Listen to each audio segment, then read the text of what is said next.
So we know that the current Trump administration likes to assert itself in places it clearly doesn't belong. And they've already done this whole Gulf of Mexico, supposedly now being the Gulf of America. So what's next? That's right. The Gulf of Persia, because Ronald Gump has announced that he will be renaming it to the Arabian Gulf rather than the Persian Gulf. And he's going to be announcing this in the trip that he's got to Saudi Arabia coming up. The move has prompted outrage from Iranian leaders, and last-minute efforts are being made to persuade Trump to pull back from offending Iran in the midst of vital talks on the future of the Iranian nuclear program. I swear to God, you couldn't be more stupid if you dropped LSD and went out and did this, Donald.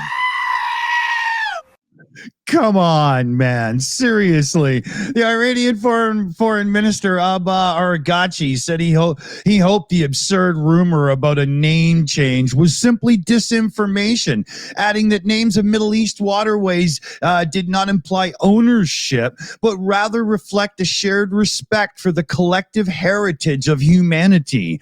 Here's a quote.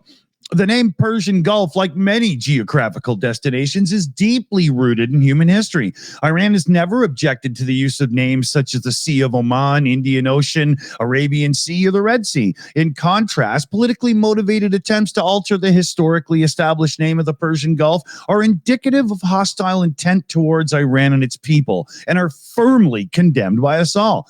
Such bias actions are an affront to all Iranians, regardless of their background or place of residence. He continues, any short-sighted step in this connection will have no validity or legal geographical effect. It will only bring the wrath of all Iranians from all walks of life and political persuasion. And what this is doing is Trump has now stepped in, and here, we've got this one as well that gives you a bit more of a detailed look at the area. But Trump is now uniting Iran the way he just did for Canada to keep our liberals in power in the election when our conservatives were so much higher. Now you got Trump asserting himself somewhere else, and it's going to have the same effect. And that effect is not going to be the outcome that Trump and their negotiators want when it comes to getting Iran at the table over nuclear talks. You just can't be this stupid, you orange fat man. Oh, you can't. Oh, you can.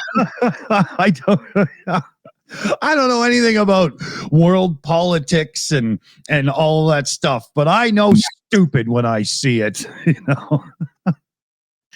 Oh my God. Yeah. It's just so wrong. So we'll leave it with you guys to decide. Is that as dumb as it sounded? Because you got my vote if you say yes. Dunk, where are we going here? What's up with these picks? Yeah, we go into Essex, where two lifelike animatronic dinosaurs have gone missing after a van was stolen from the car park of a Premier Inn in Thurrock, Essex. There's two stoners with an old Ford Transit van going, what are we going to do with this now? Hey, I do the story around here. Shut up. This small business owner heartbroken and scrambling to save upcoming shows. The van, owned by Raptors World, a Bristol-based family business that provides interactive dinosaur entertainment events across the UK, was stolen overnight. Inside were two custom-built dinosaurs, Rexy, a dark green Tyrannosaurus Rex, and Yoshi, a light green Velociraptor.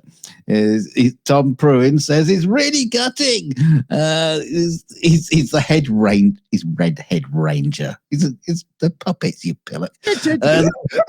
Doesn't have to go out and feed them, does he? And sweep up after this shit. Yeah, the van's insured, but the dinos, they're priceless to us.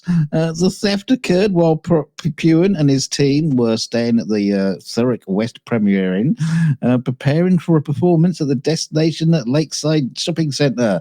According to hotel staff, the suspects reversed the van out of the lot, hit a BMW on the way out, and then drove off. Each dinosaur is estimated to cost between 5,000 and 10,000. But that sounds awfully cheap for something as complicated as that. Yeah, I was expecting way higher. Exactly. Yeah. But Pruin said the loss isn't just financial, it's personal. Rexy and Yoshi are key parts of the show, adored by children and adults alike, and central to the immersive events Raptors World has built a reputation for. They're not just props, they're part of our team. They have names, they have fans, they're my family. Ah! Get this guy a love me jacket. Holy God, man. Somebody stop my daddy. Sounds like Chris Pratt in a bad movie, you know? Oh, he's been in some of them. Though devastated, Pruin remains hopeful that the theft will backfire on the culprits. I mean, if you try to sell them, get tagged for. I get tagged for every dino for sale. The post that goes online, and Essex police confirmed that. How many dino sales are there going on around the world? Essex police confirmed they're investigating the theft of a white Mercedes Sprinter van from Stonehouse Lane, Purfleet. I think that's one of our ex Shills did that. And no arrests have been made so far. He says, I'm heartbroken, but I've got to keep moving forward. Now, in the second story, this might be able to help him out because researchers and bioengineers in the UK are planning to use lab-grown leather from fossilized T-Rex remains to make purses, clutches, and bags. Oh, come on. No, so we're unlocking the potential to engineer leather from prehistoric species, starting with a formidable T-Rex. They're just cutting up that dinosaur out the back of a Sprinter van, aren't they? Is that footballer's wife doing this? That, you know, that one that can't be seen on camera without striking a pose? What's her name? I don't know. Yeah. Hoping to produce a luxury fashion item as its flagship commercial product by the end of 2025. Unfortunately, while the claims by the scientists are audacious, some paleontologists have called them out for being misleading. They're saying, we have no preserved Tyrannosaurus DNA. Yes. Yeah. I was just going to point out that it doesn't exist. Jurassic Park is not a documentary. It's a dinosaur leather. Honest stuff. Yeah. And speaking of which, before we go, Trump was talking about Alcatraz, and he told the story of how the clothing was found all torn up, and they're like shark bites. The guy who tried to escape Alcatraz.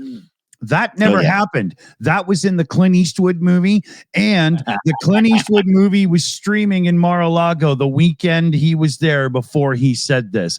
I truly believe that he thinks he watched a documentary, the useless old git. Thanks for joining us, everyone. Click like, share, and subscribe on your way out because it helps us out a lot. Yes, and if you're a missing dinosaur, leave a comment in the comment section so we can come and recollect you. Indeed, we shall. Dinosaurs.